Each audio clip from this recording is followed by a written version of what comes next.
Hi అండి, welcome to my channel. ఇవ్వండి carrot సొరకాయ తురుము, సొరకాయ తురుము.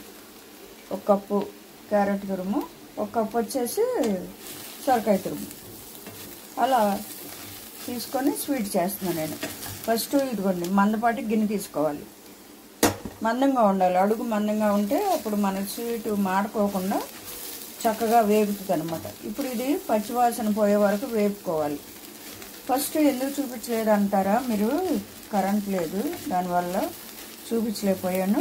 ఇప్పుడు చూపిస్తున్నాను. కొద్దిగా నెయ్యి వేసి ఈ రెండు అంటే క్యారెట్ తురుమును సొరకాయ తురుము ఇలా పచ్చివాసన పోయేదాకా వేపుకోవాలి. అప్పుడు తర్వాత ప్రాసెస్లో చూపిస్తాం. మళ్ళీ ఒక 10 నిమిషాలు వేగిన తర్వాత అదే పచ్చివాసన పోయి మంచి స్మెల్ వస్తుంది వేగినట్టుగా. ఇప్పుడు ఈ టైంలో 1 కప్పు షుగర్ వేస్తున్నాను నేను.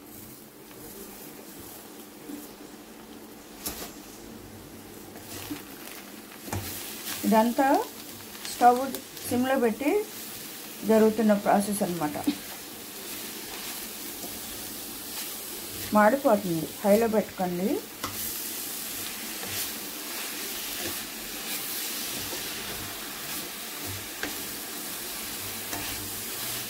ఇలా దగ్గరే ఉండి వేపుకోవాలి. మళ్ళీ సిమ్లో పెట్టి మనం అటు ఇటు వెళ్ళటం చేయకూడదు, దగ్గరే ఉండి వేపుకోవాలి. బెల్లం అదే పంచదార కూడా కరిగి చక్కగా దగ్గరికి వచ్చే వరకు మనం దీన్ని ఇలా తిప్పుకుంటూ ఉండాలి.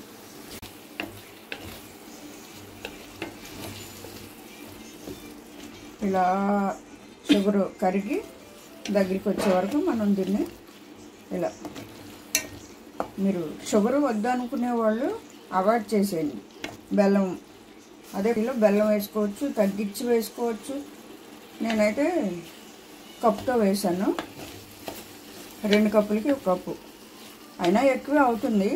చూడండి, చూసి అప్పుడు తగ్గిన వాళ్ళు తగ్గించి వేసుకోవచ్చు. బెల్లం వాడుకోవచ్చు, షుగర్ వాడుకోవచ్చు. ఎందుకంటే కొన్ని స్వీట్ అయితే రెడీ అయిపోయింది. దీంట్లో ఇలాచీ వేస్తున్నాను నేను. ఇలాచీలో కూడా విత్తనాలు ఉండట్లే, ఊరికి తొక్కలు కనపడుతున్నాయి.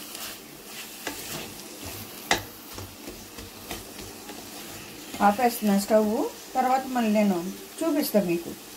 నానబెట్టుకొని కొద్దిగా నెయ్యి వేసుకొని జీడిపప్పును బాదం పప్పు ఈ నేతిలో ఫ్రై చేసుకున్నాం.